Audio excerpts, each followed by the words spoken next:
Hello. कक्षा 12वीं लेखा शास्त्र में हम लोग नए साझेदार का प्रवेश पढ़ रहे हैं और उसके अंतिम भाग में हम लोग पहुंच गए हैं। और यहाँ ऐसा लिखा है, ए और बी साझेदार हैं, 3:1 में लाभ का विभाजन करते हैं। 1 जनवरी 2007 को को लाभों में भाग के लिए फर्म में प्रवेश देते हैं। लाभ में अपने 1/4 भाग के लिए 20,000 लाता है। ख्याति, परिसंपत्ति और दायित्व के पुनर्मूल्यांकन और सब समायोजन करने के बाद अ और ब की पूंजी 50,000 और 12,000 है। यह भी निर्णय लिया गया कि साझेदारों को पूंजी नए लाभ विभाजन अनुपात के अनुरूप होगी। तो अ और ब की नई पूंजी की गणना यह मानते हुए करना है कि अ और ब नए लाभ विभाजन अनुपात के अनुसार पूंजी रखते हुए अतिरिक्त धनराशि लाएंगे या आहरित करेंगे। जैसी भी स्थिति होगी आवश्यक रोजनामचा प्रविष्टि दीजिए। पिछले सवाल में हमने देखा था कि जो नया साझेदार है उसकी पूंजी नहीं दी गई थी, तो पुराने साझेदारों की पूंजी के आधार पर हमने उसकी पूंजी को निकाला था। लेकिन इस प्रश्न में हमको नए साझेदार के आधार पर पुराने साझेदारों की पूंजी को समायोजित करना है। तो इस प्रश्न को बहुत ध्यान से देखिए और समायोजन के पश्चात उनकी पूंजी दिया हुआ है, तो इसको हम लोग ये देखेंगे कि कितनी होनी चाहिए। अगर ज़्यादा होगी पूंजी तो लौटा देंगे और कम होगी तो उनसे और ले लेंगे। तो इसके लिए सबसे पहले हमको नया अनुपात की गणना करनी पड़ेगी। तो नया अनुपात की गणना आप लोग जानते हैं कि माना कि कुल भाग 1 है, नए साझेदार को हमने दे दिया 1/4, तो शेष बचा 3/4।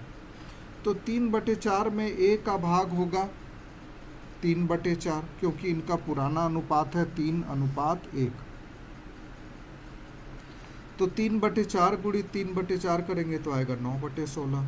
और 3/4 में बी का भाग है 1/4, तो 3/4 का 1/4 करेंगे तो आएगा 3/16। और चूंकि यहाँ 16 है इसलिए सी का जो भाग है 1/4, उसके हर को बराबर करने के लिए ऊपर और नीचे 4 का गुणा करेंगे, तो ये आ जाएगा 4/16। तो इस प्रकार से निकलेगा नया अनुपात 9:3:4। अब हमको प्रश्न में दिया हुआ है कि सी जो है 1/4 भाग के लिए 20,000 रुपया पूंजी का लाता है। तो 1/4 भाग के लिए 20,000 लाता है, तो पूरे एक भाग की पूंजी 1/4 को समझिए आप लोग, ये 4 भाग हैं, इसमें से एक भाग का दाम है 20,000, तो ये पूरे चारों भाग का दाम कितना होगा, इसका भी 20 होगा, इसका भी 20, इसका भी 20, कुल मिला के ये हो जाएगा 80,000।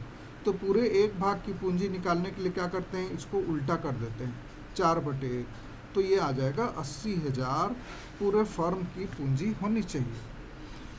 और जो नया अनुपात हमने निकाला है उसके अनुसार से ए की पूंजी कितनी होनी चाहिए, 80,000 का 9/16, मतलब 45,000 रुपया ए की पूंजी होनी चाहिए। बी की पूंजी होनी चाहिए नए अनुपात के अनुसार से, फर्म की कुल पूंजी है 80,000, तो उसका 3/16 होना चाहिए, अर्थात 15,000 होना चाहिए। लेकिन प्रश्न में ये लिखा हुआ है कि समायोजन के बाद ए की पूंजी है 50,000 और बी की पूंजी है 12,000, जबकि होना कितना चाहिए, ए के पास होना चाहिए 45,000 और बी के पास होना चाहिए 15,000। तो 50,000 में से 45,000 मतलब 5,000 ए के पास ज़्यादा है, तो इसको हम लोग वापस कर देंगे। और इसके पास 12,000 है लेकिन होना चाहिए है 15,000, मतलब 3,000 बी के पास कम है, तो इससे हम लोग ले लेंगे।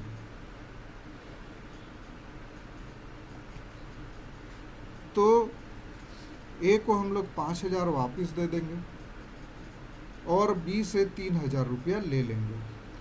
तो अब हमारी प्रविष्टि क्या होगी, ए का पूंजी खाता विकलन 50,000, रोकड़ खाता से नहीं सॉरी 5,000, रोकड़ खाता से 5,000। और उसी प्रकार बी से हम लोग रुपये 3,000 उसके कम पड़ रहे थे वो ले लेंगे, तो रोकड़ खाता विकलन 3,000, बी के पूंजी खाता से 3,000, अर्थात इससे हम लोग 3,000 ले लेंगे। और ये जो है इसकी पूंजी चूँकि ज़्यादा है 5,000, तो ये अपनी जो अतिरिक्त पूंजी है उसको ये आहरित कर लेगा। तो एक बार फिर से देखते हैं इसको। पहले हम लोग नए अनुपात की गणना करेंगे, ये मान के कि माना कि कुल भाग 1 है और उसमें नए साझेदार को हम लोगों ने 1/4 दिया है। तो अब हमारे पास बच गया है 3/4। अब जो 3/4 शेष भाग बचा है, इसमें ए और बी इसको अपने पुराने अनुपात अर्थात 3:1 में बांटेंगे। तो 3:1 में बांटेंगे तो ए का हिस्सा हो जाएगा 9/16, बी का हिस्सा हो जाएगा 3/16। और हर को चूंकि बराबर करना पड़ता है, इसीलिए सी के भाग में 4/4 का गुणा कर देंगे ताकि नीचे में 16 आ जाए। जैसे ही 16 आता है, तीनों हर को हम लोग काट देंगे और ऊपर में बचेगा 9:3:4। अब नए पूंजी की गणना हम लोग देखेंगे। सी 1/4 भाग के लिए 20,000 लाता है, तो पूरे एक भाग की पूंजी होगी 80,000, अर्थात पूरे एक भाग की पूंजी होगी 80,000। और ये जो नया अनुपात हम लोगों ने निकाला है, इसके अनुसार ए की पूंजी कितनी होनी चाहिए? 80,000 का 9/16।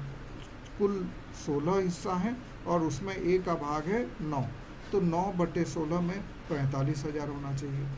बी की पूंजी होना चाहिए 80,000 गुणित 3/16। 16 में से 3 भाग जो है बी का है, तो ये होगा 15,000।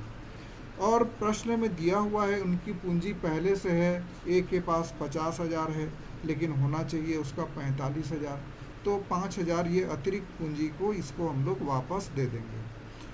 बी के पास 12,000 है जबकि होना चाहिए 15,000, तो इससे हम लोग 3,000 ले लेंगे क्योंकि इसकी पूंजी कम है, तो और इसकी प्रविष्टि पास कर देंगे। ए का पूंजी खाता विकलन रोकड़ खाता से 5,000 दे देंगे और बी से हम लोग 3,000 ले लेंगे रोकड़ खाता विकलन बी के पूंजी खाता से।